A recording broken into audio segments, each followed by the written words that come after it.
evening. Welcome back to our analysis of the budget. We were looking for big ideas. So what we'll be discussing tonight, were there any really big ideas, or was it more quantity rather than quality? Or were there one or two big ideas that were hidden in the fine print? We were also looking for a savior budget, a budget in a crisis, because the economy is in deep distress and we needed something to boost demand. So they could have gone either way. They could put money in the hands of farmers, where rural demand is at its lowest point that most of us can remember. They could have done that, but what have they done? Manrega is down, PM Kisan money that goes out, 75,000 crores, the same as budget estimate last year, and they couldn't spend that amount. So instead they decided to go, maybe sensibly, many of you would agree, with infrastructure. Now infrastructure is now totally dependent, when you look closely at the figures, totally dependent on a huge disinvestment target. The disinvestment target, if we don't reach it, we will not get infrastructure. And disinvestment target for this year, coming year, is 210 lakh crores. Never before. The last time it was 65,000 crores. So one third. You're going to go from 65 to 210 lakh crores. It's a huge ask, but we are very, very dependent on that coming through. And it does take time. Of course, they do have LIC, but we have some issues that we need to discuss about LICs. So, with all these different options, Omkar, will the budget turn our economy around? Does it give us hope for that? We really need it. If I were facetious, I'd say, am I Brigitte Bardot? Brigitte Bardot, actually. Yeah, I mean, but no, honestly, I mean, I have been so disappointed, not because of the length of the speech or all of it. In a time when you needed a completely focused budget, your cupboard is bare. When your cupboard is bare and you want to do a boost, pick 3 or 4 things, 4 max, and really give it ammunition, right? And ensure that it is going to be worked out and done within the year. Instead of doing that, you take up every project which at one point or the other the Prime Minister has given his sanctity to, and you decide to put bits and bobs into it all the way through. There's a budget without any direction. It's a budget which has no structure. I mean, it's one of the worst budgets I've come across in the last 30 years, if not the worst. So tell us what you really feel. Brigitte Bardot. No, but you have a point in the sense that this was a time when you needed, we're in a crisis, we needed a crisis budget, and it's just a budget for a normal year. Actually, we have with us Dr. Amit Mitra, the Finance Minister of West Bengal. Thank you very much, sir, for joining us. Before I ask you about this budget, I do want to surprise all our panelists and the viewers by asking you, which was the state last year of India which had the fastest growth rate last year? State GDP. I'll give you 3 options. Believe it or not. Sorry? Yes, believe. You're asking me? Yeah. You're asking me? Well, I'll tell you. Prannoy, you're asking me. Well, I'm delighted to say it's West Bengal. Right. According to Government of India data, yes. 12.58% growth of GDP last year, 18-19. Fantastic. And this year, the data is just coming in. When India is growing at 5%, I guarantee you today, West Bengal will grow at double digit for sure. Over 10% again. My God. So, yes. West Bengal, India needs to learn from West Bengal, but we've been saying that for ages. They're not catching up. But tell us now, coming to the today's budget, right. Is this going to make us go from 5% to 7% to 8%, get us out of a terrible slump that we're in? Very, very disappointing. And I think, as Omkar said, I agree with him. It's directionless. Now, we need to understand that the GDP lowest in 11 years. Private consumption expenditure lowest in 7 years, investment lowest in 17 years, manufacturing lowest in 15 years, agriculture lowest in 4 years, and most importantly, Your indexes, 3 major indices that have fallen. Global Hunger Index, do you know that we've come down from 99th position to 103rd position, further down? And Pakistan is ahead of us, and so is Sri Lanka. Global Social Mobility Index by the World Economic Forum just published. We've become 76th out of 82. And you very well know Democracy Index, we fell by 10 points. So you're not only talking about the numbers that we're talking about, you're talking about the qualitative decline of the entire economy's supply chain management, the deep-rooted problems with regard to different sectors, which I won't get into. And in this environment, what do you expect? I would have expected a rambunctious budget, which takes risks, which says, okay, I'm going to pull this economy out of its current stupor with bold moves. What in fact happens? More than 2 hours speech with a lot of poetry and drama. And what comes out is a whimper. Without direction, without clarity. I was sitting there thinking, wait a second, where are you taking the country to pull it out of this morass? Where are those solid markers? I was most surprised that even those which are there are being undermined. The core of core schemes, allocation falls by negative 9%. You're talking about Mahatma Gandhi, the 100 days work, reduced by 13%. Jobs and skill development, I heard a lot of it in the budget. Fact is, allocation reduced by 7%, reduced, negative 7%. And commerce and industry, again I heard a lot about it. I happen to look after commerce and industry ministry as well of the small state of West Bengal. Commerce and industry reduced allocation by negative 4.8%. So where is this? To me it looks like we were in ICU and now we are being pushed into the ventilator as far as the Indian economy is concerned. I'm worried about that. But were you... From ICU to ventilator. Is it compared... You're on a ventilator now, but were you expecting too much? Ela, a lot of people are disappointed with the lack of any direction in this budget, but did people expect too much from a fiscal stimulus? So my sense is that if you be realistic, there wasn't much fiscal space. You've done monetary easing, there wasn't much that you could do in terms of macro policies. So people were expecting that either she will do too much of a fiscal stimulus and have large deficits, and then there were others who were arguing that if she does that, then you could fall into a debt trap, because currently we have high interest rates and not very high growth rates.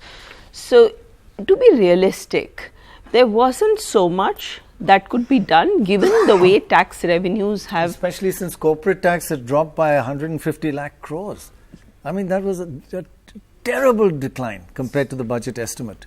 And if your tax revenues are not doing well, GST has not been doing well. So if your tax revenues are not doing well... And that's again a reflection of the state of the economy. So Amit Mitra, would you have liked to see a bigger punch in terms of expenditure in this one kind of crisis here and let the budget deficit get a little bit, not out of control, but go to 4.5%? Is that what you would like?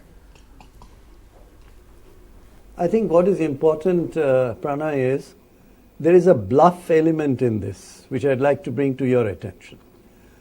The target for budget deficit was 3.3%. They have admitted that target is 3.8%. But the former Finance Secretary of India has just written a beautiful blog in which he estimates that this is a bluff. And I say it again, it's a bluff. Why? Because off-budget monies are being quietly put in. Now, what, for your listeners, what is an off-budget? Right. You basically want, for example, the railways to have a scheme. So you get the finance corporation of the railways to pay for it. Doesn't come into your budget, doesn't become a part of the fiscal deficit. Same way Power Finance Corporation pays. What Mr. Garg suggests, and I agree with him, the real deficit is in fact much, much higher.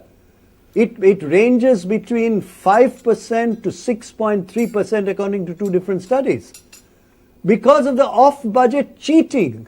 I'm calling this bluff, and let me tell you, the Controller and Auditor General has said officially, make this transparent. Tell us why you are quietly hiding below the budget. But all kinds of borrowings and expenditure. What is your policy? So my submission to you is that instead of hiding this, come up and have the courage to say, okay, I'm going to go for 4.5% fiscal deficit, which will result in downgrading of India by some agencies, which may result in withdrawal from my stock market. It is a considered risk you take, from which you Keynesian stimulation of the economy, which all economists understand. Right. This was the time. That because of man-made impact of demonetization and unprepared GST, you cannot correct it by simply priming the economy a bit here and there out of a business cycle. It has to be a big hit. Now, question is not only there is no big hit, what has been cut is from the bottom of the pyramid in terms of putting money into the hands of the agricultural sector, putting money into the hands of the small and medium enterprises, where the maximum marginal propensity to consume is at the bottom. We, the upper middle class or middle class, we save much more, so we don't put back into the market. So and what about corporate tax cut? Nothing went back into investment. So my submission to you is not only a risk was not taken with regard to fiscal deficit, whatever was taken avoided those very people who can spend the money in the market at the bottom and middle end of the pyramid. Right. Thanks very much. Very clear. And you know your economics inside out. You've done it for years, private sector, now in the government. Just I want to clarify, marginal propensity to consume, you mean they consume more of the income than the middle and upper middle classes. Their savings are less, and you should put your hand in their money in their hands if you want demand to go up. Who can spend much more? May I also add, Prannoy, if you just give me 30 seconds. Yes, sure. On LIC, I heard you mention LIC. Yes. Life Insurance Corporation today has 30,000 crores as non-performing assets. That is a big worry. And do you know why? Life insurance has been forced by this government to buy private sector, any shares to be sold. So, it bought 7,000 crores worth of Coal India. Those are called phone call investments. One public sector. Phone call investments, that's right? I mean, phone call investment from one public sector being forced to buy from another public sector, and nobody knows it. Now you end up saying, I'm now going to privatize LIC. Hello, LIC is 30,000 crores of NPA because you made LIC. And LIC is something which all of us, I'm sure, have something in LIC, the common people. Right. It's a very dangerous proposition indeed. Right. You ruin it and then you say, okay, now I'm going to sell you off. At least it will make it transparent, right? At least it will be transparent. Dorab, that's something that has worried you, that if you go in the stock market, you have to disclose. If you do an IPO, you'll have to disclose all your holdings and all the dirt will come out. But let's be honest, the debt's been accumulated over 30, 40, 50 years. Yeah. Everybody has passed on the buck. Every government has passed on the buck. It's every government that makes the phone call. Every government's done that, yes. But tell me, Arvind, this 210 lakh crores for privatization, when last year they did 65, is that a crazy number? They just had to do it to bring your... you've done this many times. Now, fiddle the numbers to make sure your deficit looks good.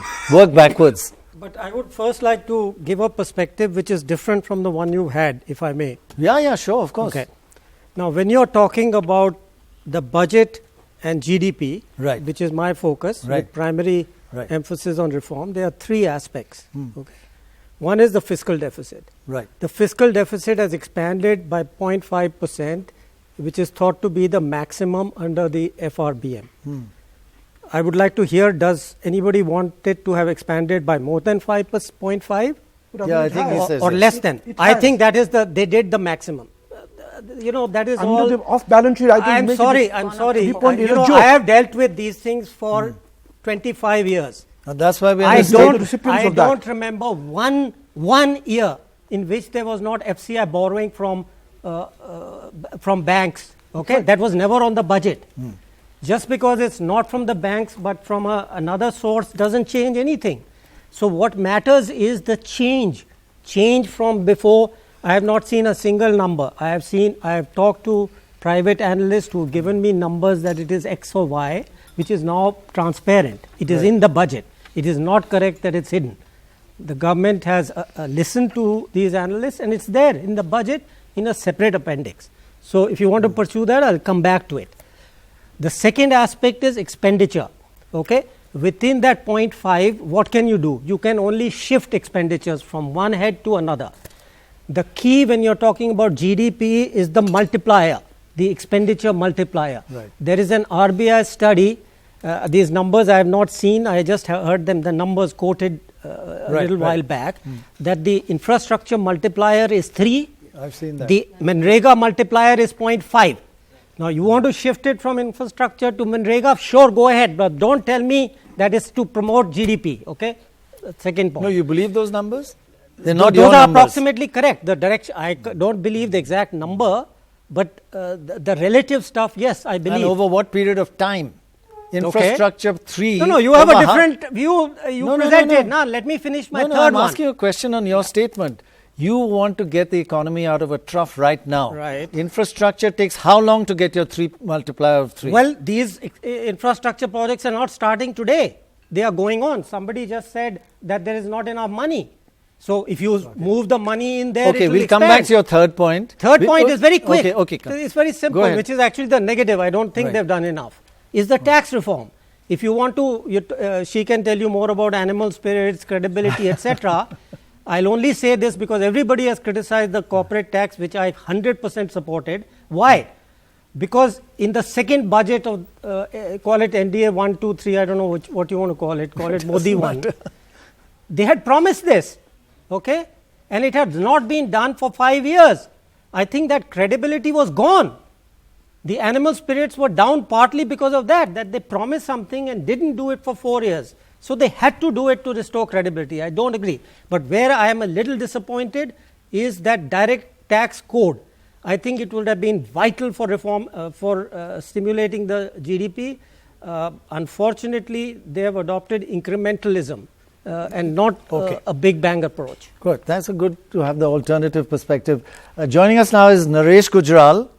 I think one of the most greatest perspicacity person with perspicacity I've known. And you on the ground, you've got your hands dirty and you've proved you're a successful entrepreneur and manager. What's your overall take on this budget? Well, Prannoy, I would compliment the finance minister for showing fiscal discipline, because if she had not done that, we would have had runaway inflation, which we would have had very high interest rates, and you would recall what happened in 2008 when we did away with fiscal discipline, and then where the inflation, we had double-digit inflation, very, very high interest rates, which virtually crippled our economy. So I think she didn't have much headroom, and I compliment her for showing some discipline there. As far as privatization is concerned, this target of 2 lakh, I think it's 2,01,000 crores. 10,000, yeah. It's very ambitious. In the past, they've never met those targets. I do hope that, like Mr. Vajpayee, they would create a ministry, a separate department for disinvestment, and put a competent minister there, like Mr. Vajpayee had put Arun Shourie, somebody who's willing to take the risk, somebody who's aggressive, so that we actually start achieving these targets. And this year it's very important. Crucial, actually, you're right. The whole thing depends on getting those revenues in 210 lakh crores. Yeah, go ahead, third. Apart from that, I feel it should be 3 lakh crores. I mean, we have any number of PSUs which are bleeding for the last so many years.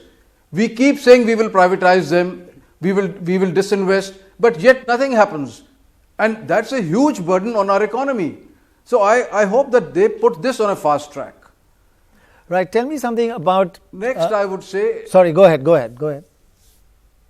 No, please, I'll after you. No, putting privatization on a fast track. We remember the Congress party didn't really believe in it, couldn't even use the word privatization, called it disinvestment. They're all socialist. Is that actually in even this government's DNA? They really don't believe in private sector taking over public sector units. They believe we'll make the public sector more efficient. So is it an ideological problem on top of just a numbers problem and an implementation problem? I don't think it's an ideological problem. And besides, they can take that political risk. They have 4.5 years to go. And if they don't do it now, this will never happen. And the country will keep on paying for these loss-making PSUs. So I am all for rapid privatization. And I do hope that they will do so. You were going to make a third point before I interrupt you. Yes. You see, the real employment generator is the SME sector. And that is suffering. It had a double shock of demonetization and thereafter the GST. Small and it has medium never recovered enterprises. from that. Yeah. Now, how do we get that going? Especially the labor-intensive export industry. And for that, I would urge the government to let the rupee weaken. Because today we are non-competitive in the export market because our rupee is overvalued. I know that a lot of our imports are, especially in the oil sector, that would get affected.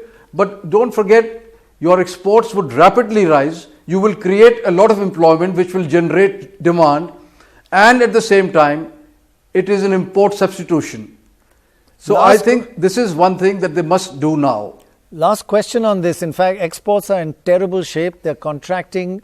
Have they done anything to change that in this budget, or has exports been virtually ignored in this budget?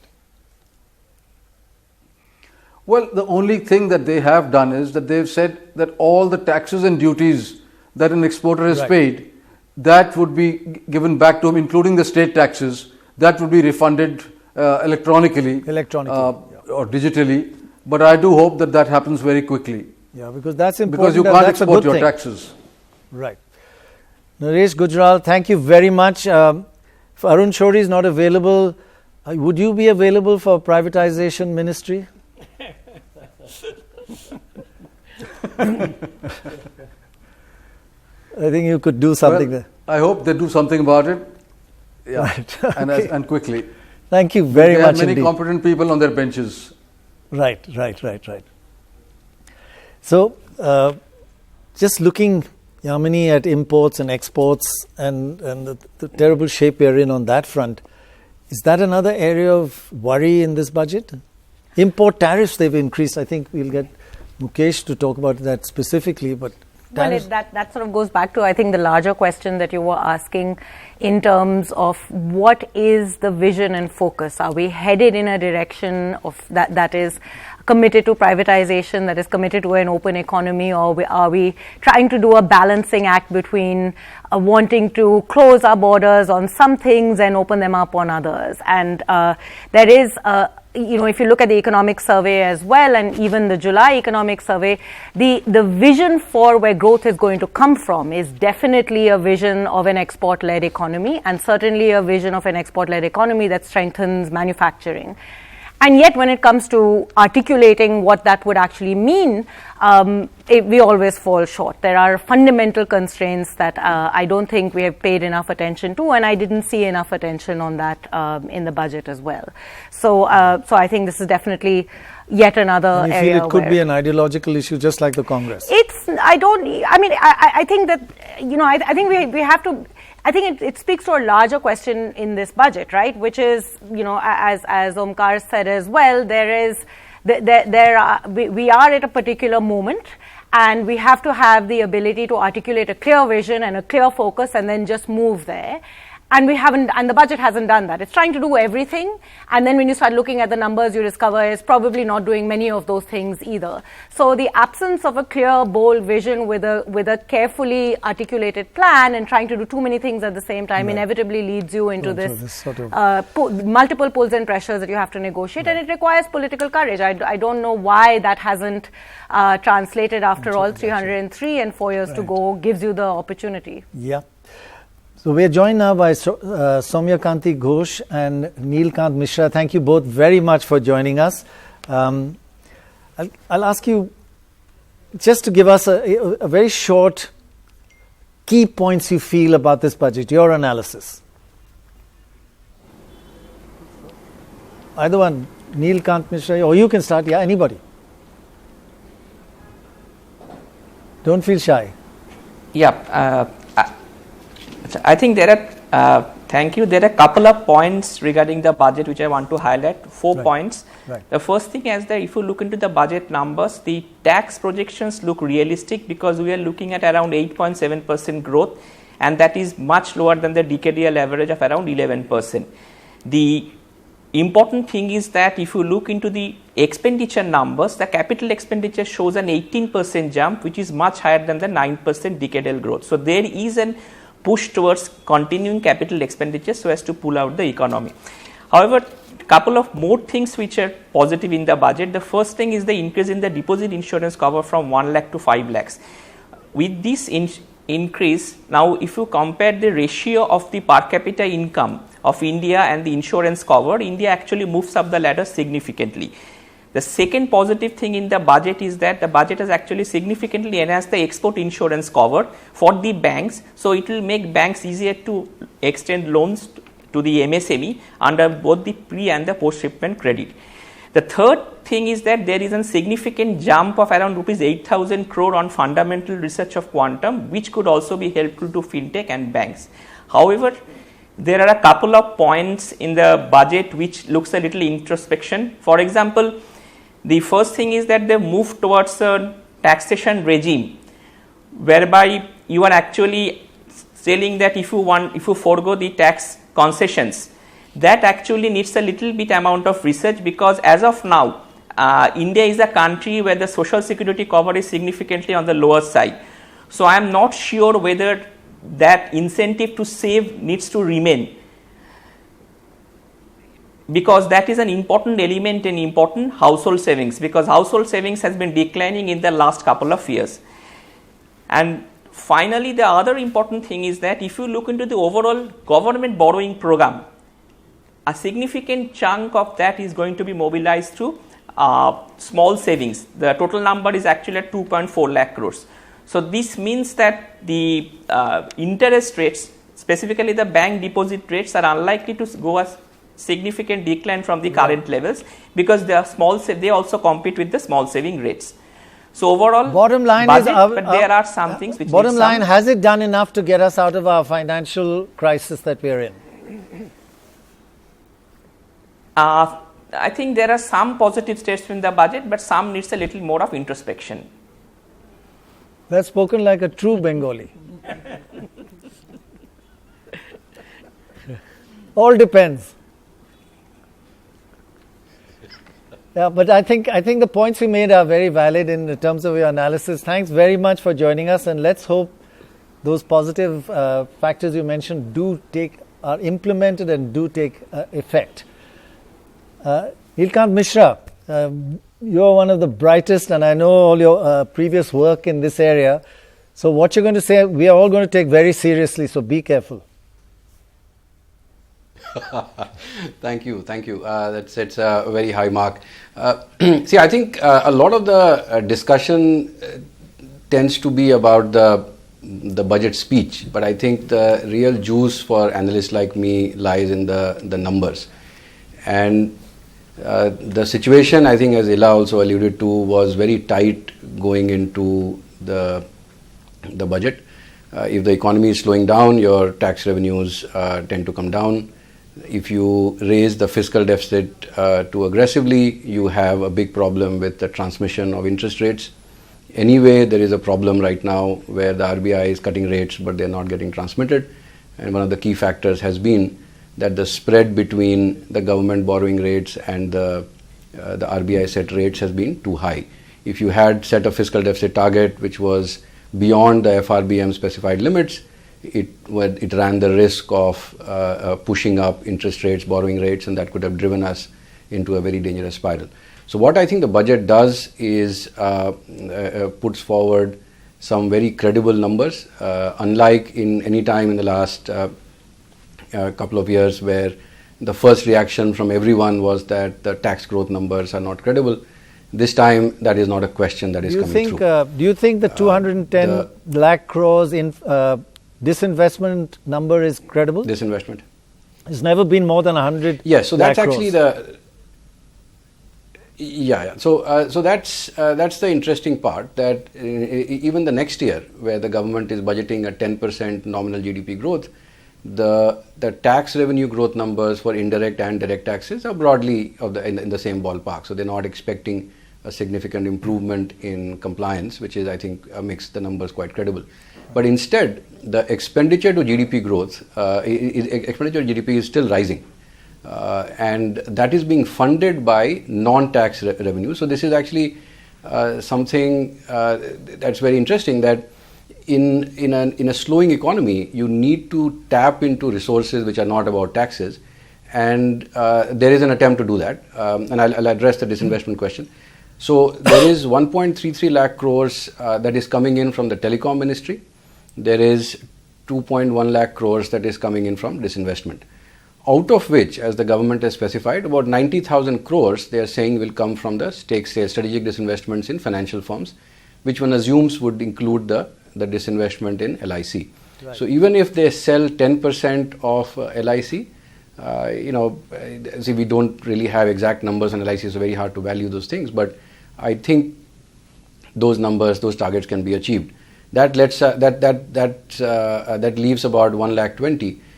Given that many of the disinvestments from this year, so the 3 that the government has already announced, are most likely slipping into FY21, because as you know, the government of India does cash accounting. I think there is the 2.1 lakh crores, if the LIC IPO happens, is actually quite credible. On the 1.33 lakh crores that is to come from the telecom sector, it's not clear whether they are assuming a 5G spectrum sale next year, or they are also assuming some AGR inflows. But either way, that number also, if the 5G spectrum sale is handled carefully, is achievable. There is a lot of execution risk in both these things, but I think it is far more prudent than assuming a tax revenue that you can't meet if the economy is slowing down. Right. That's a good point, actually. Mukesh Bhutani, tell us a bit about, we were just discussing imports and exports and the customs. I think that's been kind of not really highlighted. What's happening to customs tariffs? She didn't mention it in the speech, but you had a chance to look at it. Yeah, so surprisingly, about 6 odd pages have been devoted to amendments in the customs regulations, and host of products have seen a rise in the custom duty. I was just trying to analyze what could be the possible reasons, and it's a cocktail of reasons. It starts with the shelled walnuts moving from 30% to 100%. Fortunately, pistachios have been left out. I don't know whether Mr. Trump is going to be pleased with this outcome. We import a lot of walnuts from America, right? Yeah. And Mr. Trump's coming soon. So yeah. Then there are pro-Kashmir. Pro-Kashmir, okay. On a more serious note, there are other products which seem to be giving impetus to the local industry. Footwear industry, the duties have gone up. And then there are a huge list of household products. These are typically the products that the country imports from China, South Korea. What kind of footwear? I'm interested. It just is all footwear. Footwear is not what we import. The other set of products, which is ceramics, glassware, tableware, heaters, household products. Right. Now, interestingly, they all have gone up from 10 to 20%. This has connection with so the 10% import duty has gone up, doubled to 20%. To 20%. Right. And all of these products would have got impacted had India gone ahead with the RCEP. So clearly, if we had gone into the regional, that's right. Custom, but the way the RCEP works is that countries are cooperative, comprehensive economic. Basically, all the Asian and Southeast Asian countries coming together in one kind of market. It could never have gone from 10 to 20. Correct.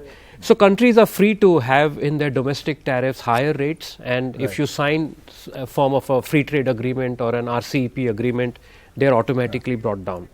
Interestingly, there is another set of products. Just 1 second. We'll just come back to that because it's very interesting to know how this is. That wasn't highlighted earlier, but we've got Amitabh Kant and Kiran Mazumdar-Shaw with us. Both, I think everybody is really interested to hear what both of you have to say. Kiran Mazumdar-Shaw, tell us your reaction to this budget at a time like the country's facing the tough economic times.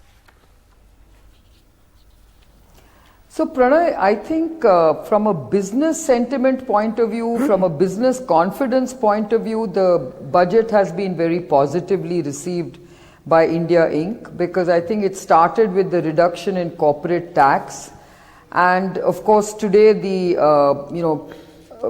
Finance Minister gave a lot of assurance to India Inc. that tax terrorism would be would be done away with. The whole aspect of allowing FPIs to invest up to 15% in corporate bonds, the sovereign funds which are going to now be allowed to invest in infrastructure projects with a tax holiday and many other such measures are, they augur very well for investment.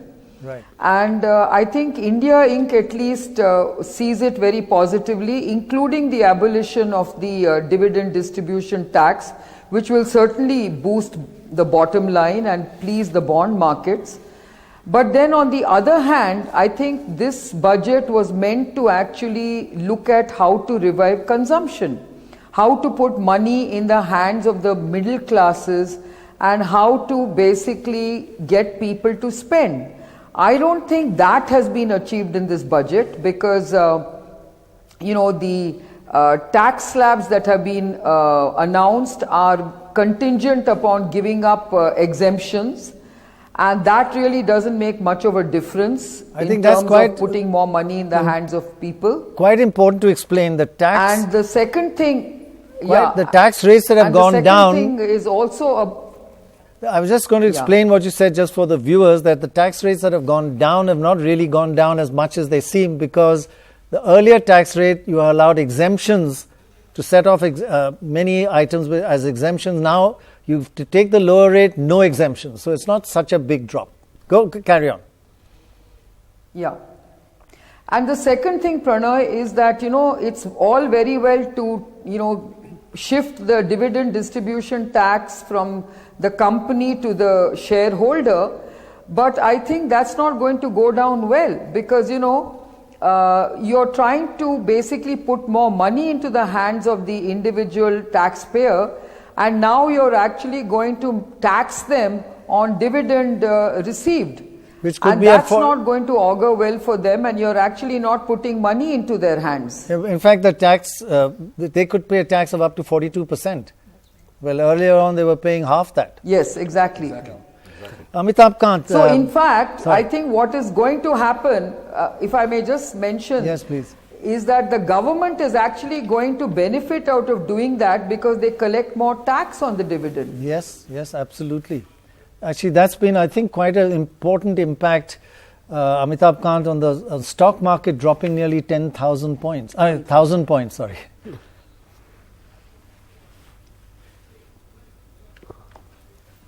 Yeah, Prannoy, so I think you have to give it another 3 to 4 days when the final print of the budget is read, and I think this will correct itself in the next couple of days. Yeah, never trust the stock market. I agree. It's not everything, and they always compare. I know we have people who play the stock market all their lives. So I think the budget needs to be looked at not from the perspective of the stock market alone. Absolutely. Yeah. So overall, what are the key points? My view. Yeah. So my perspective is clear realization by the government that it's not the government alone which can drive growth. And if you look at the overarching theme, it dwells very significantly on private-public partnership, one, across sectors. You know, opening up district hospitals and PPP, which to my mind is quite remarkable because we are facing a severe shortage of doctors. And, you know, pushing for 150 private trains and railways, and pushing for privatization of the railway stations. And I think putting a high target on disinvestment. A government needs to get out of these areas, and we recommended BPCL and Concor. And I must say that every single recommendation which NITI, which works as the Disinvestment Commission, has made, has been actually accepted politically. So we will be making many more radical recommendations in the days to come. And I think this clearly shows that government is pushing for private sector brownfield investments in the country. And I think this is a good strategy because greenfield investments take a long time, they are risky. But these projects, when you're selling roads, when you're selling airports, these are brownfield projects where revenue streams are already coming in, and therefore you will get private sector to come in. And on the back of that, you will revive credit flow into these projects. The real challenge before the economy. Can I just ask you? The real challenge for the economy was to get credit flow back. Can I just ask you your opinion on why the privatization target last year was 105 lakh crores and they ended up with only 65 lakh crores? I mean, it was a huge. Why? Why? This year we've 65,000 crores. This year we've pushed for major companies. I mean, BPCL, Concor, and there's some other big ticket disinvestments in line. So I think what the government has, the target they've pushed for, is very much doable. Well, why did it not? Why did they not make it last year? Why did they not make it last year? Just out of interest. You know, Prannoy, I think the process, if you're doing it in a transparent, competitive manner, the processes take time. You know, I mean, when you're selling government silver, you need to do it in a very transparent manner. Yeah. I mean, lest you get criticism tomorrow. So the processes take time. You know, appointment of transaction. Let me tell you, BPCL and Concor, they are big ticket thing, but even then it's taking time. Right. But I'm quite sure that next year it's quite feasible. Well, I hope it's true because a lot rides on that 210 lakh crores. Very good. Kiran Mazumdar-Shaw, in terms of this hope that privatization will not fall short again, that it'll all happen, it's got to start right away and it's got to really move fast because doing this in 12 months, 210 lakh crores is no joke. Do you think they'll do it? So, you know, I want to just take off from where Amitabh just commented. I think the hospital PPP project certainly is a doable area because obviously it's like a brownfield project where, you know, private sector has to come in, upgrade those hospitals and get it moving. But I think my bigger concern is that these hospitals have to depend on government schemes. And unfortunately, the reimbursement rates of government schemes is below cost. And so therefore, I really worry about the viability of these hospitals that are going to be, funded. The other aspect is that I think the PPP model in the railways is certainly very welcome. And if that can be pursued and done speedily, I think that can take off. Right. And of course, I think the investment that is being proposed in infrastructure is also going to be very crucial. But one comment I want to make is that any greenfields investment is going to be gestational. and you're not going to see a quick payback for the next few years. So I think we really need to rely on a lot of quick wins, and therefore brownfield projects which are about PPPs, disinvestment has to be done very fast. Those are the kind of things we really need to focus Implementation is really the key in this whole thing. Amitabh Kant, just one last question to you. Was this budget done with the government understanding and recognizing that the economy is in a crisis? Or are they in denial? Well, no, Prannoy, we must understand first that the government clearly realizes that credit flow is a challenge, and therefore it does several things, outside the budget as well. It decriminalizes a number of,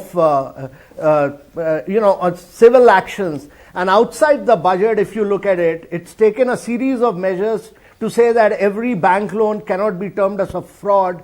And secondly, it's created a committee which will decide now before investigating agencies set in. So I think the challenge right now is really get the animal spirits of the private sector out and get the credit flow going. That's really the key challenge. Right, correct, yeah. Well, Kiran Mazumdar-Shaw. I just wanted to focus Please, go ahead. I just wanted to focus one key thing in the budget, and that is the overwhelming focus on technology, artificial intelligence, machine learning, quantum computing. And I think there's huge push towards direct benefit transfer in many areas. And I think this is really getting technology across government and making a quantum jump as far as India is concerned. And this will be really, really transformational in the years to come. Right. Good point. Thank you, Kiran Mazumdar-Shaw and Amitabh Kant. Thanks very much.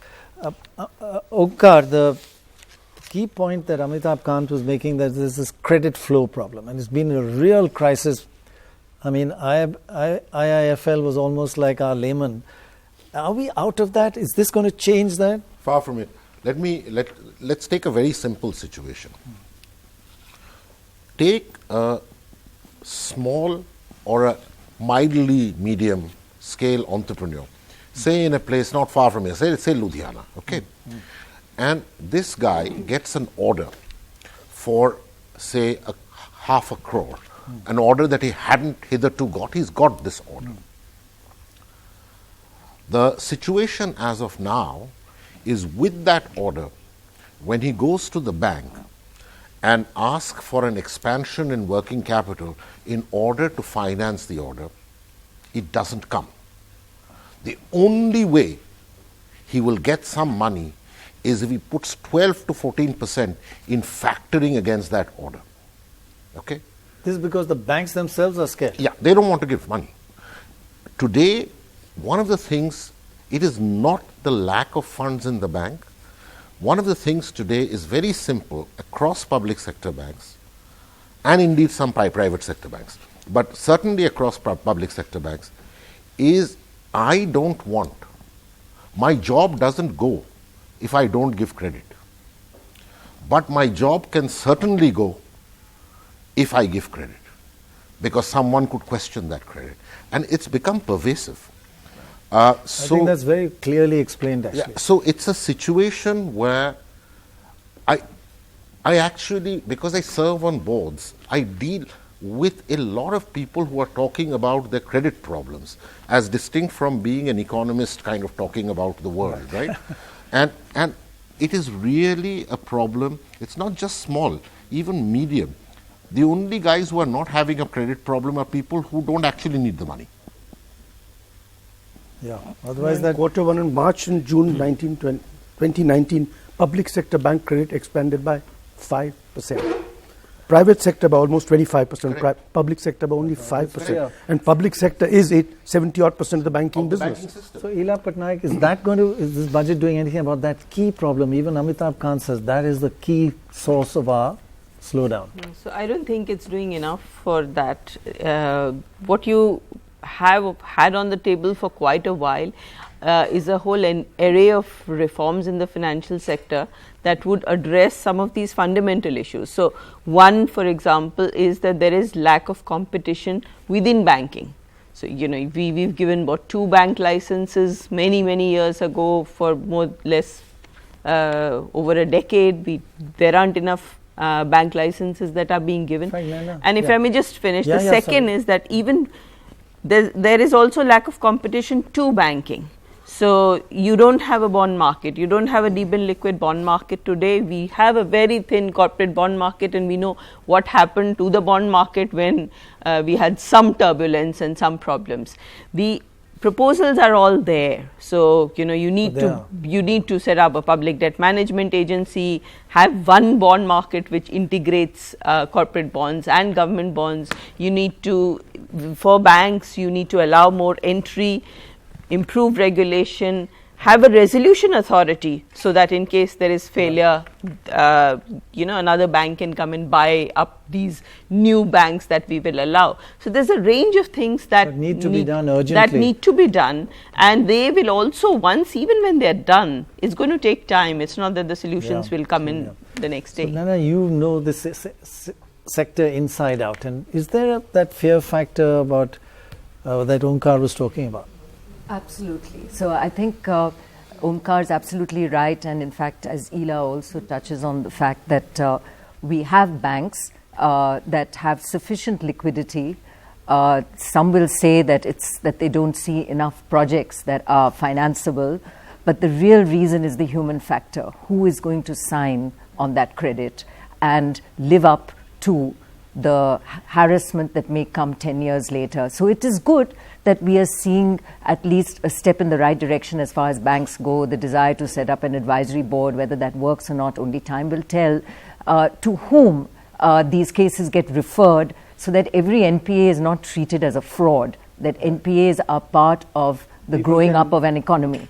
And frankly, it's the same issue that hits us through the bureaucrats, because there is the same fear of any decision taken. And my biggest concern, which comes to my favorite subject, disinvestment, and I've been itching to come in on that.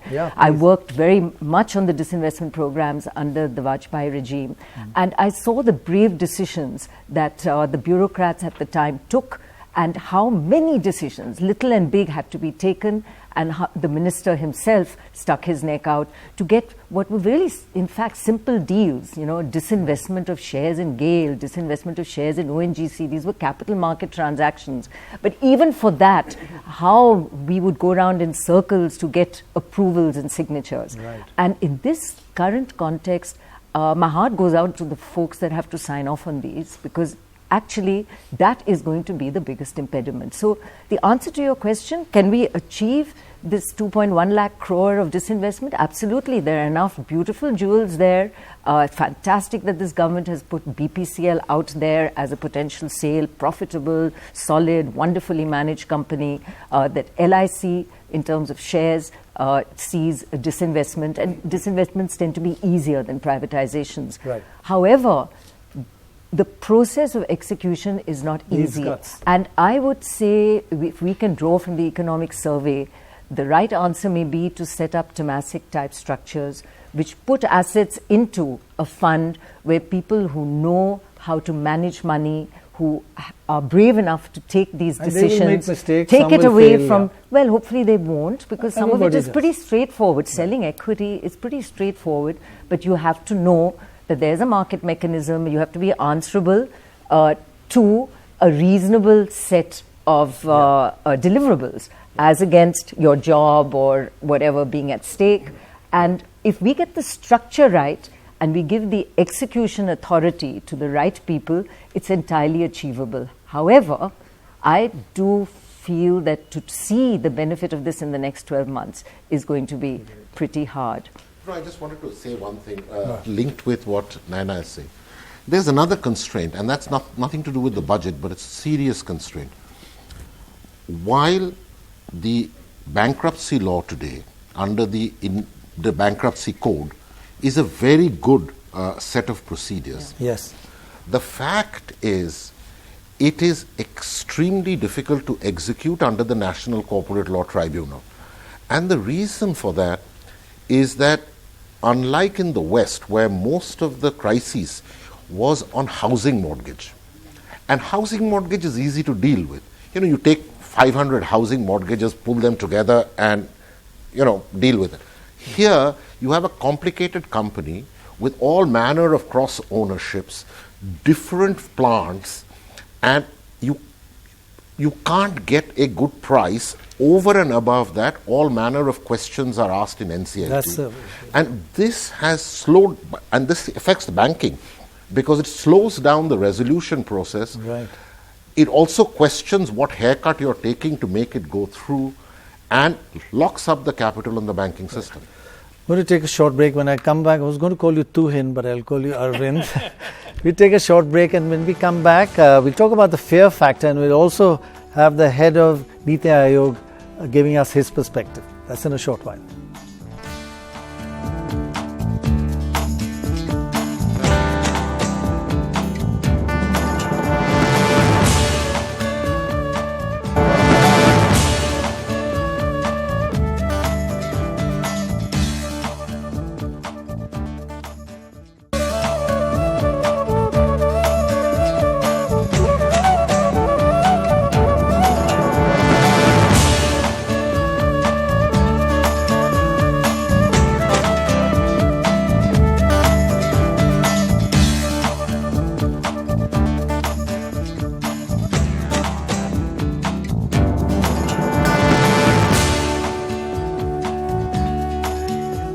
Welcome back to our analysis of this budget. Is it a big bang budget in a big crisis situation, or has it not done enough?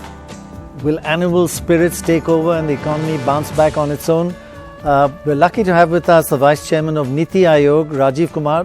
Thank you very much, Rajiv Kumar, for joining us. I must tell you something that somebody said earlier today, that you have produced a fantastic paper on his sector, a study actually on his sector of the economy. Every step detailed, but not one thing of that was in the budget. Are you a bit disappointed that many of your suggestions have not come in the budget, or have they come in quietly, which we haven't recognized? Hi, Prannoy. I'm actually quite happy that some of the suggestions that we had made have been there. For example, I've been going on and on about modernizing our agricultural sector, and the implementation of the three reforms that we want to do there. The Model Land Leasing Act, the APLM Act, and the Contract Farming Act. And it's very interesting to see that the finance minister has said that the states will be incentivized to do that. Prannoy, the modernization of agricultural sector, which is so lagging in our productivity, our cost structures are way out of whack with the global costs. We've accumulated 60 million tons of stocks, and we don't know what to do with them. All of that means that agricultural sector has to get modernized, has to attract the corporate investment, which it has failed to do. It has to free the farmers from the tyranny of the APMC, etc. And I think the 16-point charter, which includes some of the other stuff as well. For example, the balancing of fertilizer subsidies. Why should only inorganic fertilizers be getting the subsidies and not the organic and the other forms? So that's one part of it. For example, the other part of the ones that we had been talking about was the dividend distribution tax. Just 1 second on agriculture. Just to get a clarification on agriculture, do you think we've got any chance of doubling agricultural GDP by 2022, or is that just outrageous?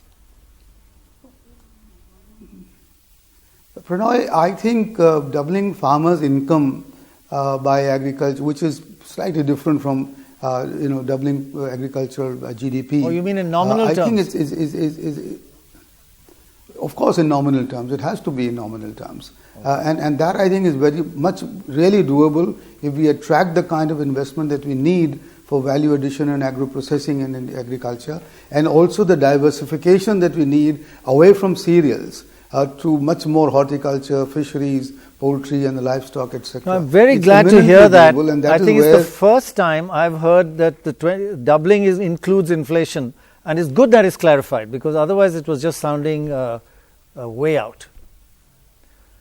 Sorry, carry on. Talking about incomes, you do So so I think the the dividend distribution tax going away, the deposit insurance raised from 1 to 5 lakhs, the NBFCs becoming a part of TREDS, which can therefore that means that they can go back to get some credit into the hands of the MSMEs. I think all of these things that we had suggested, and I'm glad that these are there.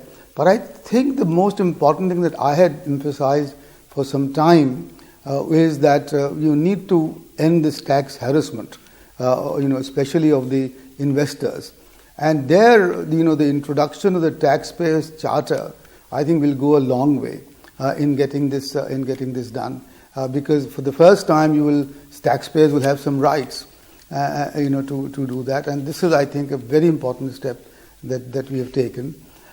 Just one thing that I wanted to emphasize is this great skepticism that is going around for the disinvestment target. And just for starters to tell you that the present market value of LIC is around 25 lakh crore. And even if the initial IPO is discounted by 25-30%, the market value is about 20 lakh, 18 lakh, no less than that.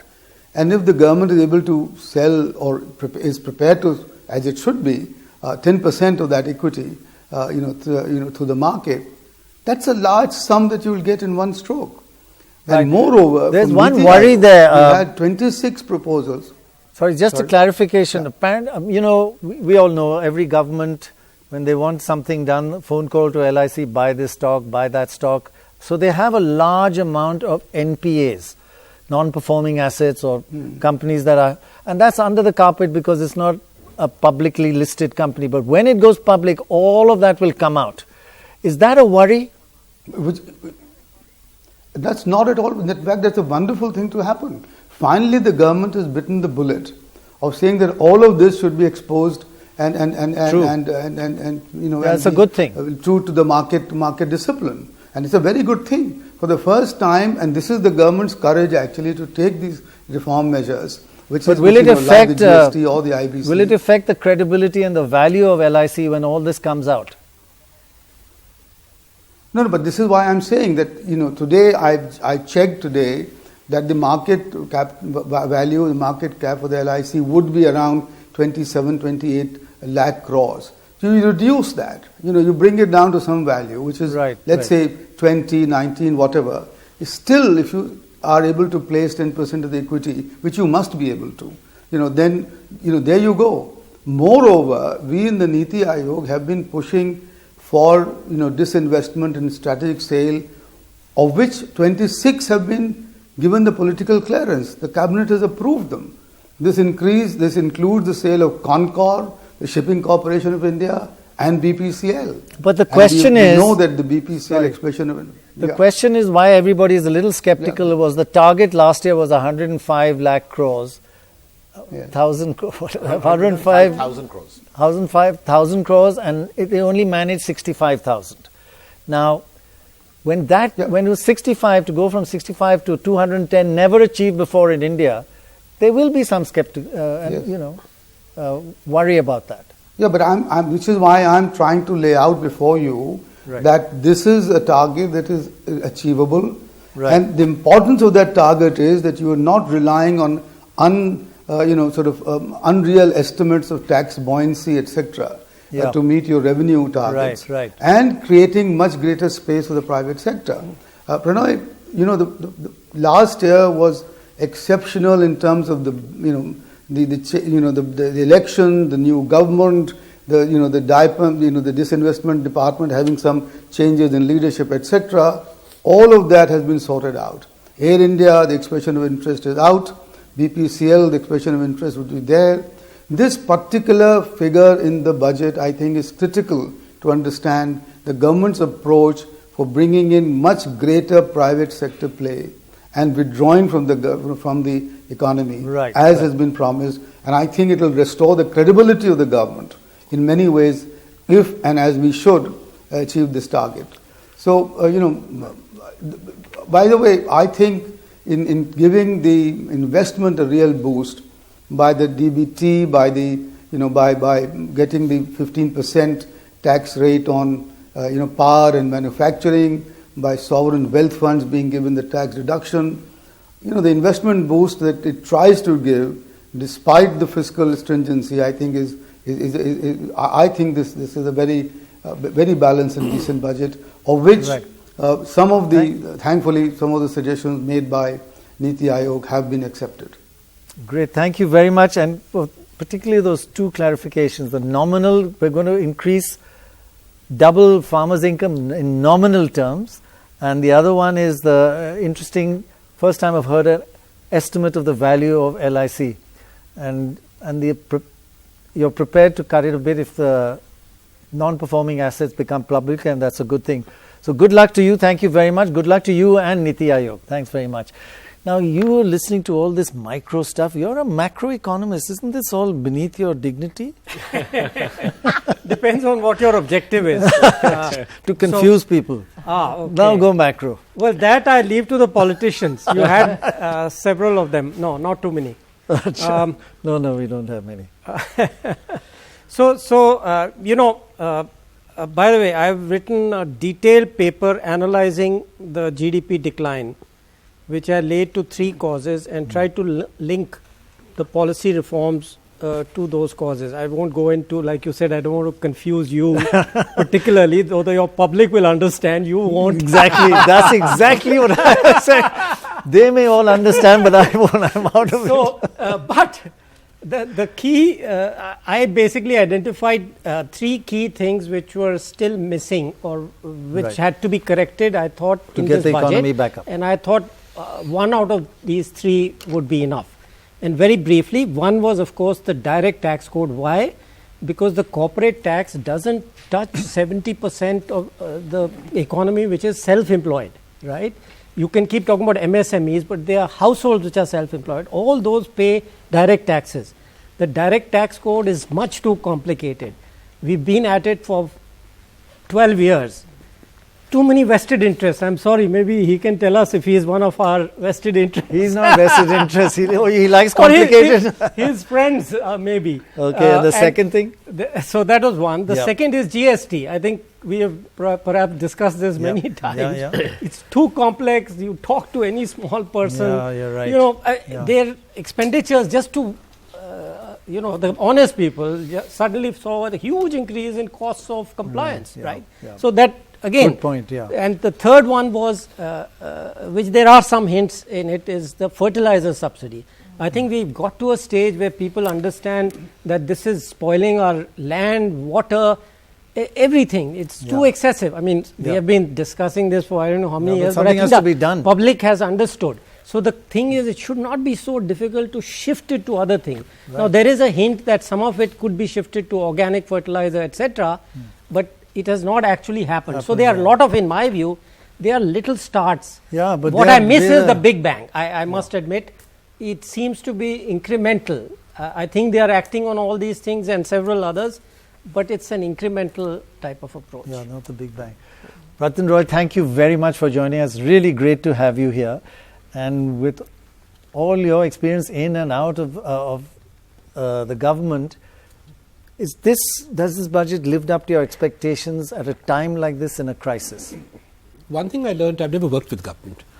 One thing I've learned working alongside government is that you calibrate your expectations, or better still, don't have them. Because our budgets traditionally have not been particularly credible in terms of the future tense. So I do 2 things. I look at the present tense, and the present tense in the context of the budget means what did the government say in July 2019, and what do we see on February 1, 2020. So I'm going to talk about the budget as last year.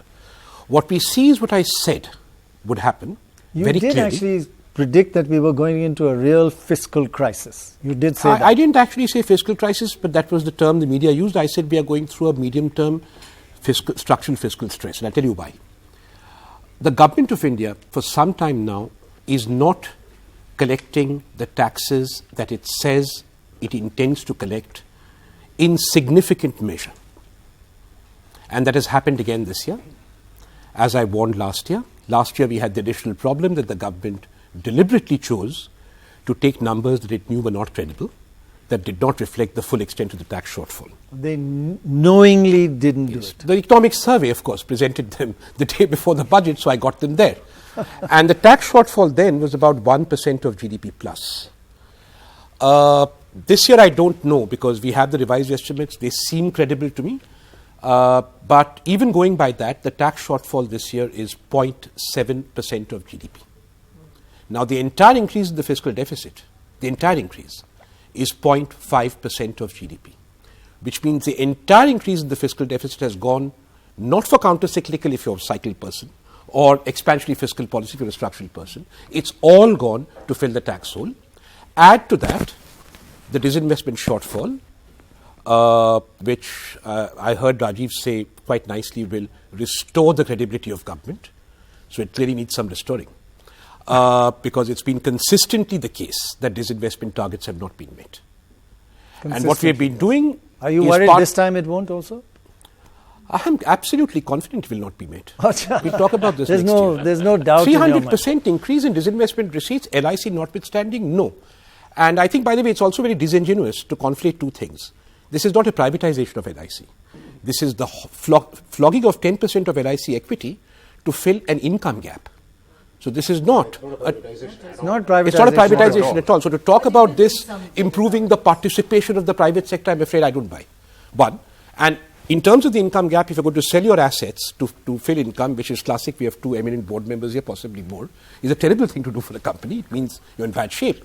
You're asset rich and you're flogging that because you're income poor. And now you're going to triple your asset sales in a year. No, I don't get it.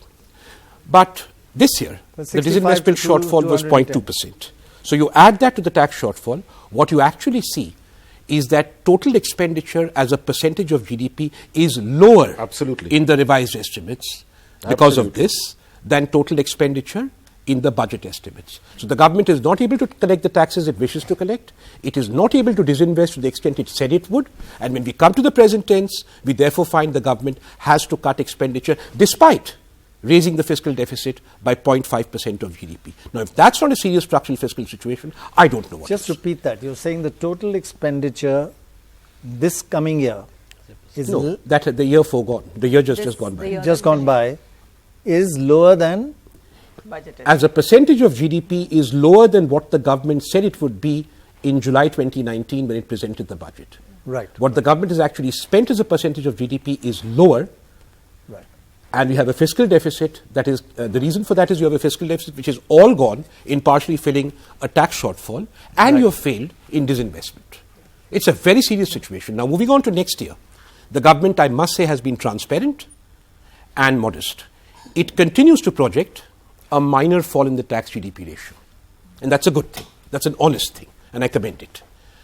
But it says it's also going to cut the fiscal deficit from 0.6 to 0.3. So how are you going to do that? Your tax GDP ratio is going down.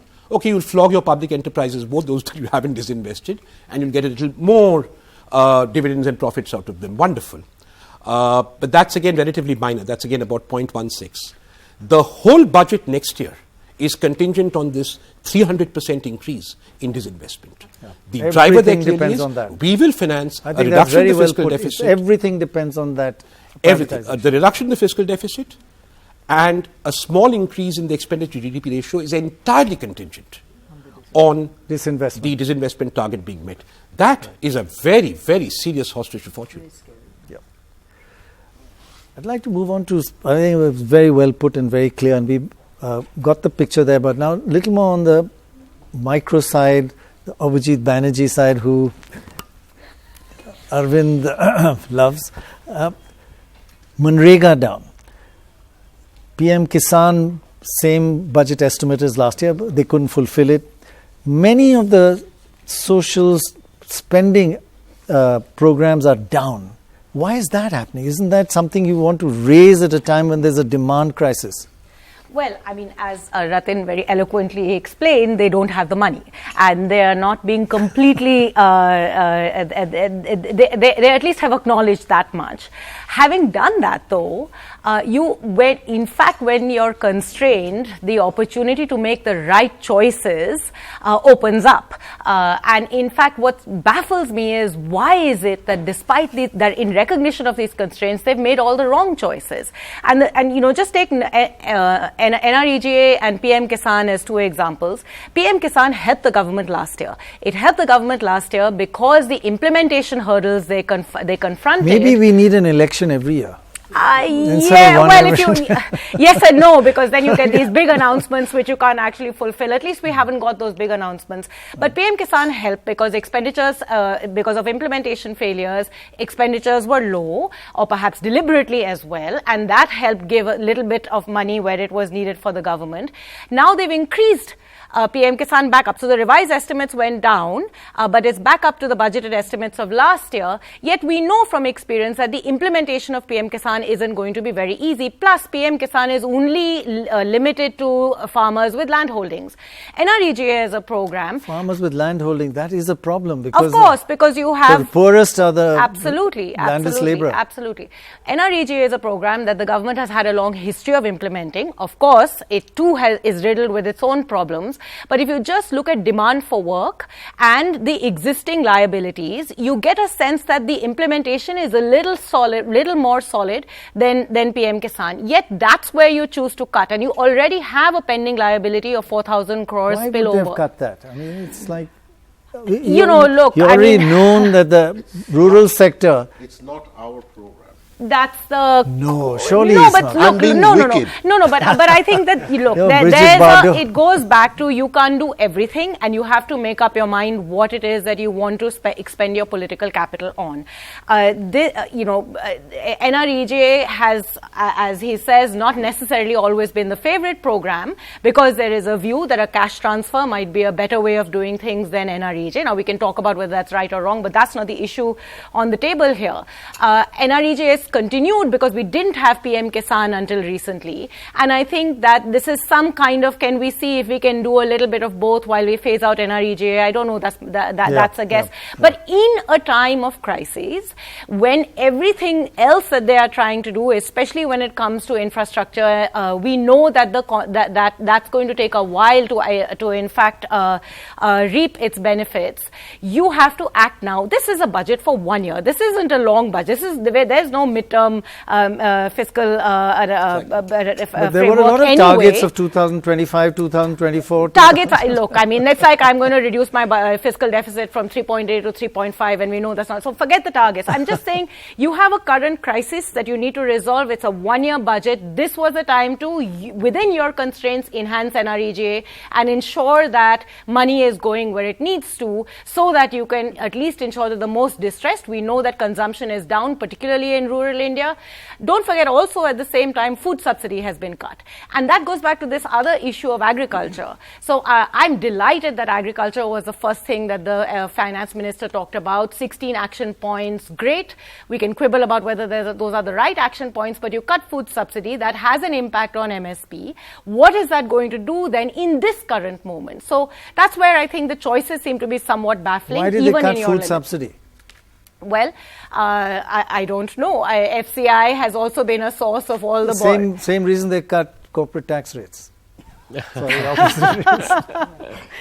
leave that to you to They have increased, if you look at the off-budget borrowing, which has been bravely announced. They have increased the off-budget borrowing for FCI. In Statement 27, the bulk of it is for FCI. Yes, he's absolutely right. So there is borrowing on FCI has gone up. So the stress on FCI is, but the payments from government to FCI have reduced. So and food corporation is just not paying states for all the stocks they've got. States are just starving of cash flow.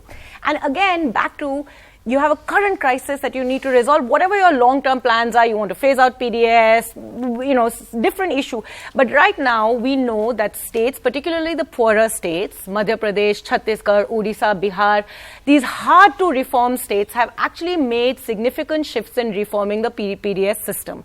It's working relatively better today than it was 5 years ago or 10 years ago.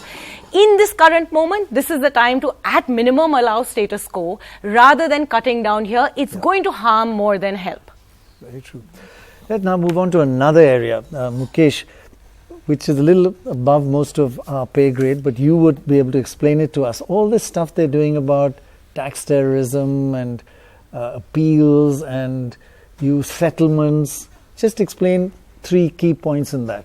So I think the government is terribly confident given the success they achieved in last year's indirect tax system. Last year's indirect tax settlement system was very different. It was the underlying philosophy was we moved to GST.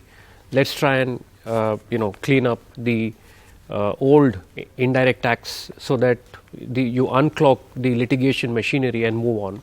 Phenomenally successful. I was confident it would be successful.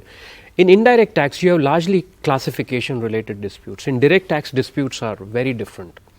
You've heard the concept of high-pitched assessment. Now, direct tax, you mean income tax and corporate tax? Income tax and corporate tax. In income tax and corporate tax, you have high-pitched assessment. The concept of high-pitched assessment means you offered an income of 1 crore, the officer had gone and assessed it at 10 crores. That's a high-pitched.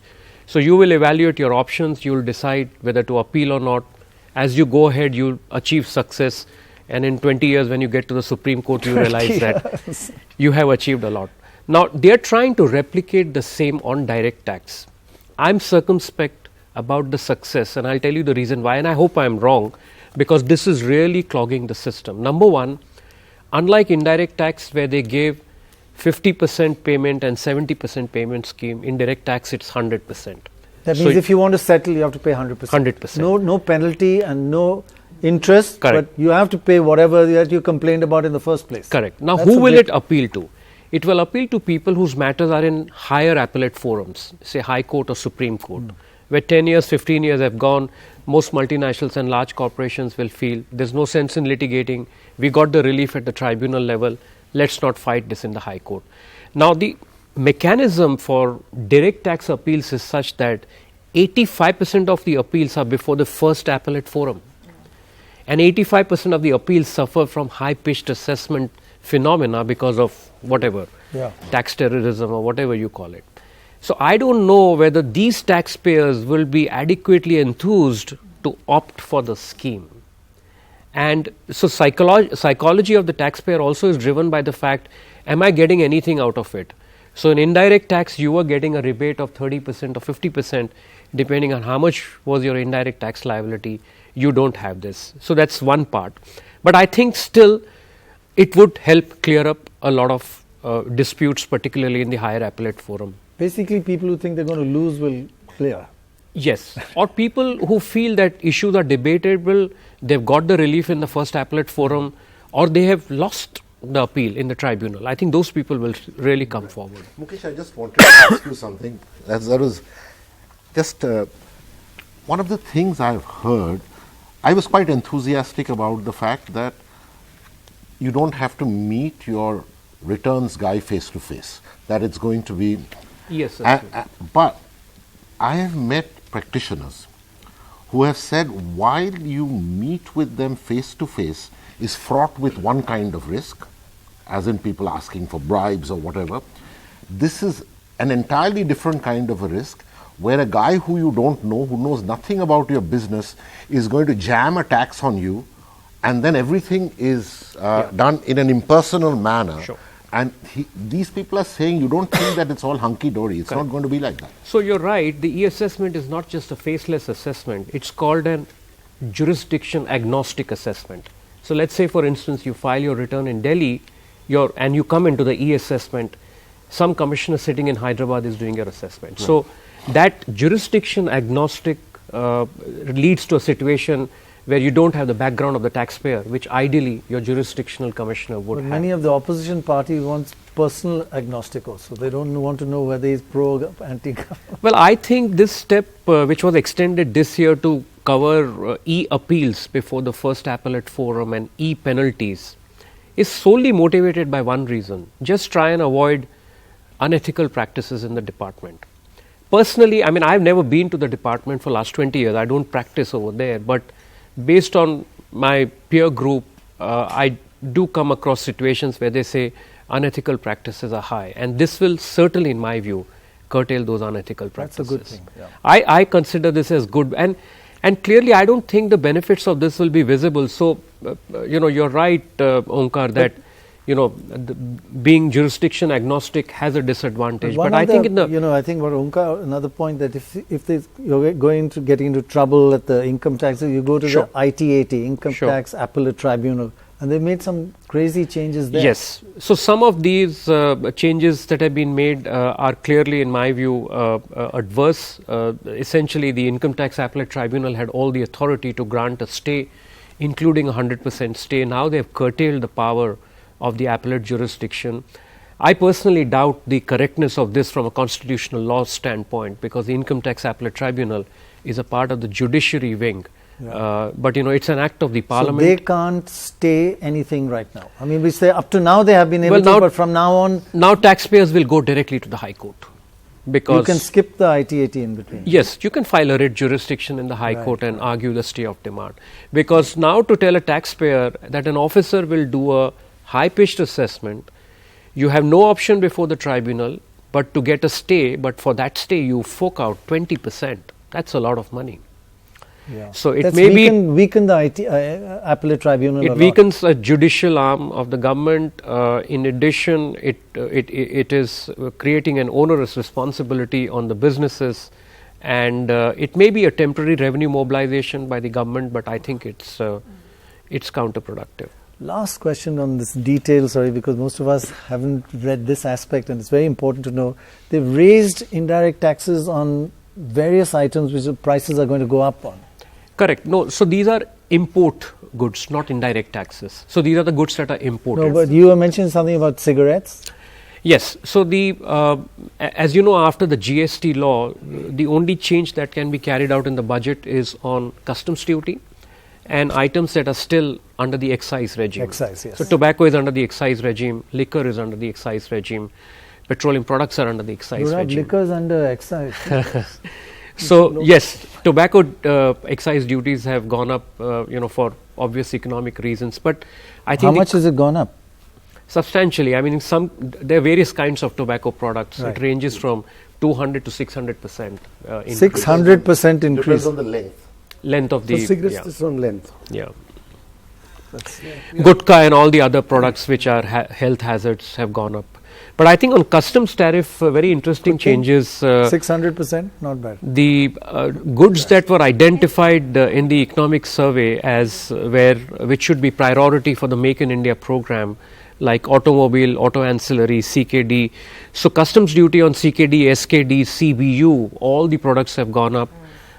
Goods that are typically imported from China and Taiwan, duties have gone up there in anticipation of the RCEP. So fairly thought out changes have been carried out in the customs tariff. I don't think people have made noise about it. Some people may still allege that there is a Swadeshi agenda to it. I personally don't feel so, because I think the domestic industry and manufacturing needs that level of protection to be able to become competitive. What about Ela, sorry, go ahead. Yeah. Any specific...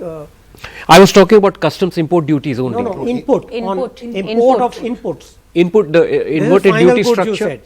I think over a period of time the government... No, they said some were reduced. Which ones were those? Yes, there are some products that have been reduced, largely the intermediary products as well. Okay, you haven't seen the list. Yeah. Okay, that's but fine. I think the good news on the import duties, the customs duties, is that you get the set-off if it is for assembly and export. So set off, you can't get customs duty set off. No, for when you export, there is a clause there which says that any taxes that are charged. So the ability to do the global supply chains, which becomes important. This will make it much more difficult for us to join any free trade agreement. No, these are upper limits. You can always reduce them. I think that's less of an issue today if we are looking to export. To be part of global supply chains is key, because it's very difficult to go out and export little bits and pieces. If you just import. Yeah, but to be part of a global supply chain, you don't necessarily make every product in India. No, of course not. So if you are importing and then you export the whole, you get the set-off. So Ela, just coming on related to this, overall, is there going to be enough of a stimulus for GDP growth? I don't think. In real terms, not nominally. I don't think we should have even expected that, because that scope wasn't there. So it would have been wrong to expect that there would be a stimulus. So there's going to be a pretty slow growing economy for a while now, because we don't have an option? That's what it looks like. And the things that could be done with regards to credit, for example, that we've been talking about, didn't necessarily have to be in the budget. So they can be done outside the budget. And what might work is that, okay, you've got a budget which didn't go overboard on the fiscal deficit, even though, it has its problems clearly, but they didn't expand even more. They didn't go for more borrowing. And then follow it up with reforms in the financial sector, reforms which reduce harassment of those who are going to have to sign off on loans, and that can follow this, and maybe that helps in pushing demand. And Prannoy, I don't think we've said enough about the MSME sector, and not all of it needed to be in the budget. MSME? As in small, medium and small enterprises. And if we are to really look at kick-starting the economy, I think some focus there becomes important. And it's anecdotal, but just yesterday I was at Bombay Airport when an unknown guy came up to me and began to pour out his woes as an MSME guy. Turnovers dropped by half. And I think what was needed there as we look at infrastructure spend is zones, industrial zones, which take care, which become a sort of plug-and-play environment. Because these guys are really suffering on some of the good stuff we put in, like pollution control and water and fire fighting equipment. The costs are very high. But if it's a shared cost that goes in and they pay for it, they're okay to do it. They just don't want to do it each on their own. So can we not set up these zones that make MSMEs come alive again in a way that they can operate without harassment, without inspectors, and with some of this infrastructure in place? And of course, the credit flow therein is also key. So can I ask, there was something about the district export zones that the finance minister mentioned in her speech. Does that, no, this was separate. This was creating district-specific export zones. Does that not... I'm not talking of just export. Right, but I mean, it was meant to sort of boost the manufacturing in some way. Yes. But would that not help in this? From Jammu, from Mr. Mahajan, he says it's amazing how sectors like auto, which contribute 7% of the GDP, didn't find a mention when the situation in the auto sector and the real estate sector are really crisis. How bad is the economy at the moment? How serious is it? How serious is what? Sorry? How serious is what? The economy. How serious is it? The Indian economy. The growth rate has dropped from 7 plus. We thought it was 6.9 last year. We now learn it is 6.1. And it's gone down to 5. A major part, we are not exporting. We are not investing. And now we are not consuming. The only people doing any consumption, increasing the fiscal deficit and borrowing from savings, is the government or the governments of India. That's pretty serious, because that shows for me that this is not some polynomial in 3 degrees on which we're on the downswing and the upswing. There is something fundamentally structurally wrong with the polynomial 3 degrees now. And people differ on what it is. Dr. Rajan felt, for instance, that it has to do with supply side reforms. I think there's a lot of the problem with the composition of demand. Arvind thinks it's because of credit and finance. Ila no doubt has her own view. But whatever it is, there are a number You're of all economists, that's what you expect. which could 20 all views. simultaneously and in overlapping sense be true. So you forecast that there was going to be a fiscal stress, which many interpret as a crisis. What's your forecast for 12 months from now? There is fiscal stress already announced in the budget for next year. I told you why. It's going to get worse? No. The budget says that we will reduce the fiscal deficit marginally. Right. We will not increase our tax GDP ratio. We will... No, I don't want those... Are things going to get worse or better? What do you mean?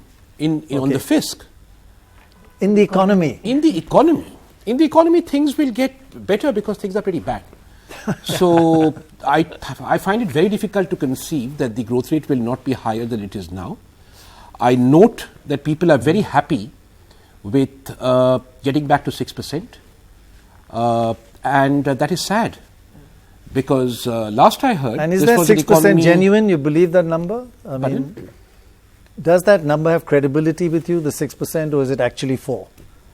I'm not an astrologer. It would be difficult for me to say that No, I'm above talking 6%. about Arvind Subramaniam's critique. You don't have to be an he's you're not an talking astrologer. about, no, that's different. If you're talking about whether our GDP is overestimated or underestimated, yes, I don't agree with him. It's all written about it. I think our GDP is estimated just fine, and I think the chief economic advisor has shown that very eloquently in the economic survey. I'm comfortable with that GDP estimation. That's a relief, actually. So the question We're joined now by Punita Sinha. Thank you very much for joining us. Very good of you to take time off. You watched the budget. What's your first reaction? Well, I think I was expecting a little bit more of a growth push, which didn't come as aggressively as I thought it would. In a way, it's good because they maintained the fiscal discipline. However, I thought that the fiscal discipline would actually be breached to stimulate the economy. I think the budget has a little bit for every sector. It doesn't cover a lot for any sector. I would say the only sector that has seen some kind of a benefit is infrastructure in a meaningful way. But other than that, I think every pocket of the economy has gotten some benefits, including the financial market participants who seem to be disappointed right now. But there has been something doled out for everyone. But what about real estate and motor vehicles and other key sectors which are really in bad shape right now? Do you see anything for them in this budget? Now, some of this doesn't have to come in the budget. For instance, auto sector. If demand picks up generally, then the auto sector should benefit. So I would think it will be an indirect effect on the auto sector. They'll definitely, with some emphasis on rural, agri, and infrastructure. We have more infrastructure spends. There will be a lot more need for autos to utilize that good infrastructure. I think some amount of consumption push will also help the auto sector. So it's an indirect benefit. For the real estate sector, I think it's not something I would necessarily see in the budget. It's something that is more an ongoing issue. Again, some of it is consumption, demand-led. Some of it is interest rates, credit availability. I don't think you can address some of those in the budget itself. Right. The auto sector, I just want to say one thing. Yes. The auto sector is going to go through yet one more problem, which has nothing to do with the budget. That from 1st of April, BS6 is coming in. Now, in principle, it's a good thing.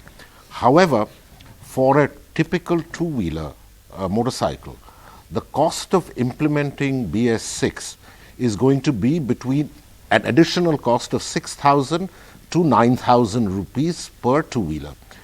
In a situation where there is very constrained demand, either you will have to absorb that cost, which is not particularly great for your profits, or you will not get the market. You will not be able to sell.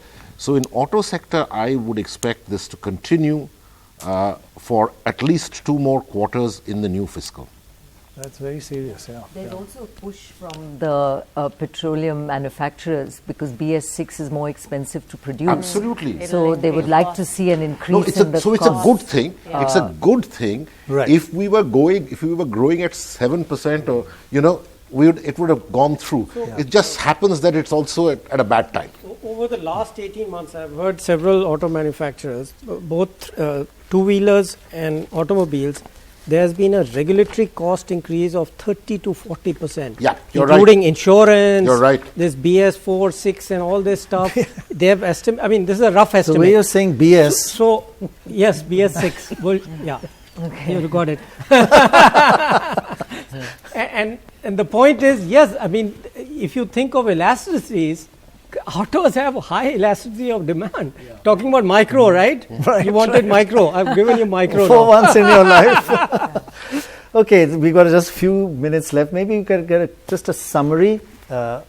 Overall, last words. You want to start or you want to end? Well, as I said earlier, we hope that this will be followed up by other measures that would help ease some of the constraints that we've discussed. That didn't need to be. Give us an example of what measure? So I would like to see bond market reform. I would like to see banking reform. They have initiated something on separating out PFRDA and NPS. Go further now on going that. Above. Okay, pension reform. Let's just call it pension reform. You have to give it to Ila. She's very consistent in her demand. So that's my hope. That's my hope. You hope that more will come. We don't have to wait till the next budget. Things You should can't. happen You in can't wait till the Can't next budget. I think you really need to move on some of these things. Yeah, well, that's important. Well, if I look at the finance bill, which is the tax proposals, I think the budget is good. I agree with you that this year the government has been driven by realism on tax projections. There are several good proposals on the tax side. I mean, there is something for everyone, let's put it this way. There are some niggling issues on how they have tried to amend the residency rules for high net worth individuals, which could cause genuine problems for Indian citizens who are, Residency rules. Sorry, you didn't raise that. Yeah, Quickly. they've said that Indian citizens would be classified as resident in India, and 183-day rules staying outside India is just not a sufficient test if their economic interests lie in India. And they days are not enough anymore. And they have a stateless income. So I think it's a larger OECD agenda on avoiding stateless income, but I think it will create some difficulties for many people who are mobile by virtue of their profession or business. There are several good things for institutional investors. I think the sovereign funds is a fabulous move. Yes. I think in anticipation of many sovereign funds investing into India, this move is motivated. So I'm expecting that you would see a lot of sovereign fund That is interest actually one of the in our country. biggest ideas in this budget. Continuing the concessional rate of 5% withholding tax on foreign portfolio investors on debt investments will bring money into India. So there are several good things in the tax proposals. I mean, I'm happy. So, just on sovereign funds, the fact is they have been investors into NIIF and into some of our infrastructure proposals already. But and there are specific provisions in the budget for ADIA, for example, in terms of structure, which are worth noting. So positive. NIIF and ADIA. Okay, so ADIA is the Abu Dhabi Investment Authority. NIIF is the government-owned infrastructure fund, which has sovereign funds as investors in it.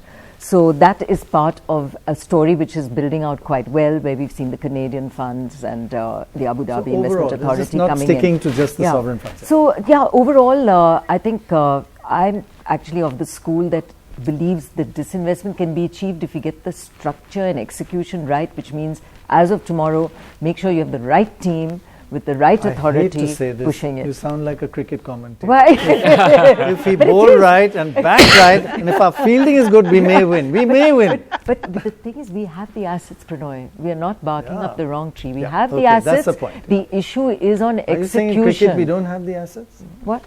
Well, no, I don't know. Yeah, I don't know. It's a lot Summary. more volatile. Your quick summary. I think every economic stakeholder needs to realize that all this wishful talk about fiscal expansions that comes from undergraduate textbooks does not apply anymore. The government is not in a position to undertake a fiscal expansion. Therefore, the private sector, consumers and others need to understand that you're not going to get a big push back to 7 or 8% growth from the fiscal side. You'll need to look at other things, and I think what Ila mentions is very important.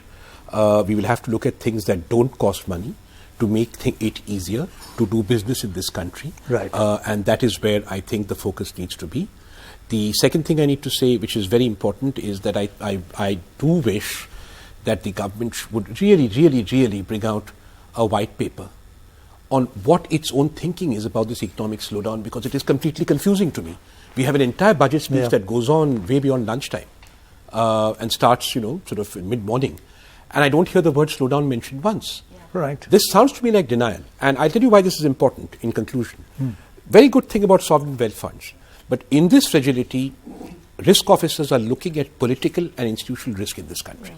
If you do not have a narrative that addresses what risk officers are looking for on political and institutional risk, then these SOPs are not going to deliver incremental finance. Therefore, we need a white paper. Half our country lives on agriculture. Agriculture has now come down from 18% to 14% of GDP. Last half year it grew by 2%.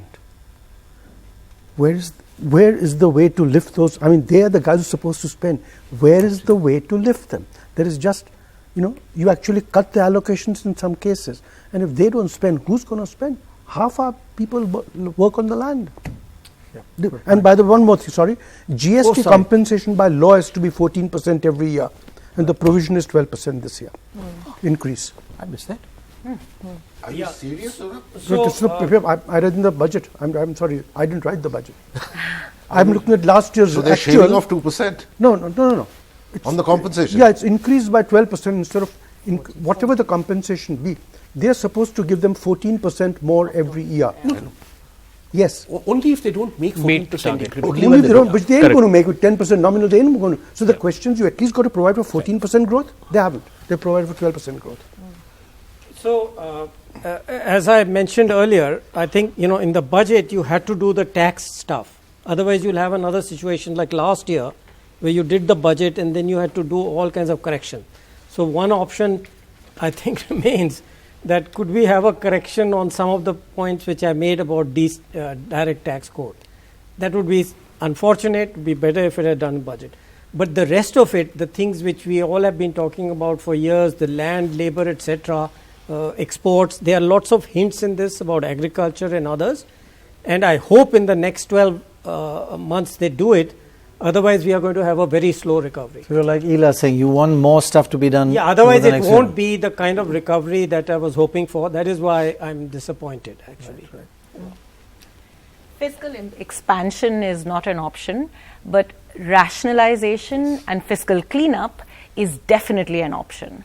And I'm hoping that in these next 12 months, we will do the simple things like rationalizing our subsidy regime, rationalizing the public finance management system and cleaning up payments inside the government system. We have 1 lakh crore plus that is lying in bank accounts as float of government money that is not being spent. The technology enables you to fix this.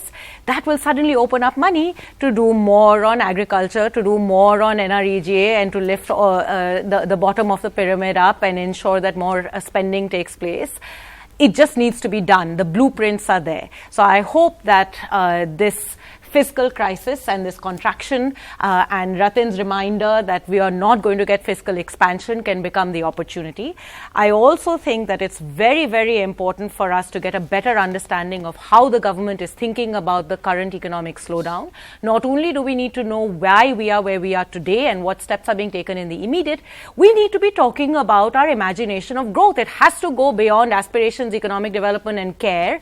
How are we thinking of addressing the core fundamental structural challenge of inequality and ensuring that more of India participates in growth? That's where we need to head to. Final word with the Delhi School of Economics. Had to plug that. Well, I happen to teach him at JNU, so... Oh! And you're responsible. Well, a simple point.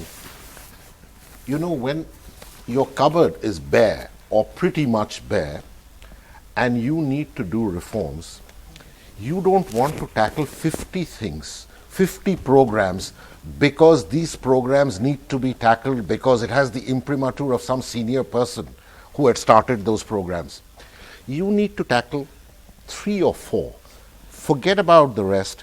Put them on cold storage. Some ministries will be upset, but learn how to do a few big pushes with a constrained fisc. Unfortunately, while she has recognized the constrained fisc, Prannoy, she has decided to talk about everything. And so it's a series of little things all over the place with a bare cupboard. No big bang idea. Yeah. Okay, thanks all very much. I think I learned a lot. Most of it went over my head, but especially the NFIDD, what is it? Alphabets. The alphabets. But thank you all very much for watching. I'm sure you understood more than I did. See you with all these new post-budget policies that are about to happen. Thanks for watching.